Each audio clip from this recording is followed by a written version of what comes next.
আসসালামু আলাইকুম ওহাইও গোজাইমাস। শুভ সকাল।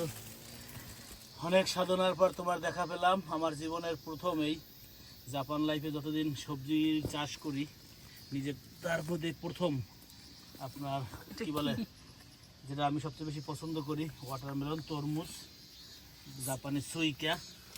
তো আমার গাছে অবশ্য আরও একটা ধরছে, যেটা মরে গেছিলো, এইটা এখনও আছে।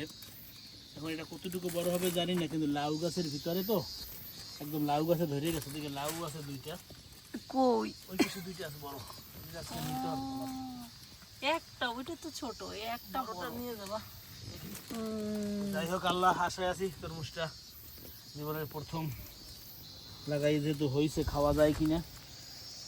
অনেকদিন পরে কি এ জায়গায় আর যাওয়া যাইবে না। আমি একদিন গেছি, আজকে আর সম্ভব না আমার পক্ষে। আশা হয় না, তো আজকে যেভাবেই হোক নিতে হবে কিছু।